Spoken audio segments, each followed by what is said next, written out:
स्वर्ग और नरक के बीच का फर्क। एक बार एक बूढ़ी औरत को उसकी जिंदगी भर की अच्छाइयों के बदले फरिश्तों ने उसकी एक ख्वाहिश पूरी करने की मंजूरी दी। उस बूढ़ी औरत ने फरिश्तों से कहा कि मैं मरने से पहले एक बार स्वर्ग और नरक दोनों की यात्रा करना चाहती हूँ। फरिश्तों ने उस औरत की ख्वाहिश पूरी करने का वचन दिया और उसे अगले ही क्षण एक बहुत बड़े भोजन कक्ष में ले जाया गया, जहाँ पर बहुत विशाल डाइनिंग टेबल थे। उन पर बहुत ज्यादा स्वादिष्ट दिखने वाले भोजन रखे हुए थे और बहुत अच्छे अच्छे ड्रिंक्स भी रखी हुई थी। मगर उस टेबल के चारों तरफ बैठे लोग बहुत ज्यादा मायूस, भूखे और दुखी लग रहे थे। उस औरत ने देखा कि उन सभी लोगों के हाथों पर कोहनी तक लंबी लंबी चम्मच बंधी हुई है। वो लोग जब भी उस चम्मच से खाना उठाकर अपने मुंह तक ले जाने का प्रयास करते तो उनकी कोहनी मुड़ नहीं पाती और खाना उनके मुंह तक कभी पहुंच नहीं पाता। बूढ़ी औरत ने फरिश्तों से पूछा, क्या ये नरक है? फरिश्तों ने कहा हाँ। औरत ने तुरंत कहा, मुझे यहाँ से दूर ले चलो। और अगले ही क्षण उस बूढ़ी औरत को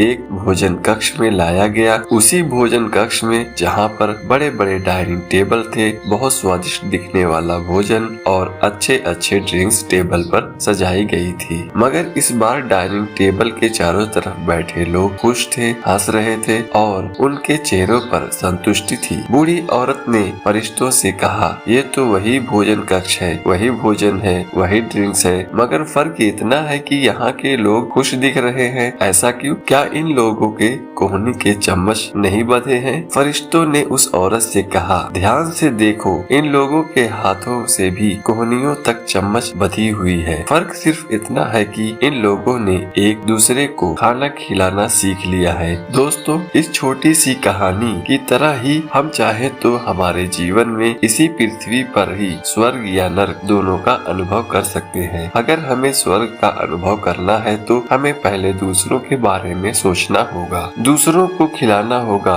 दूसरों की मदद करनी होगी। चॉइस हमारी है, हम चाहे तो हमारी जिंदगी को स्वर्ग जैसा या नरक जैसा बना सकते हैं। कहानी पसंद आई हो तो लाइक करें, चैनल को सब्सक्राइब करें और कमेंट में अपनी राय जरूर दें।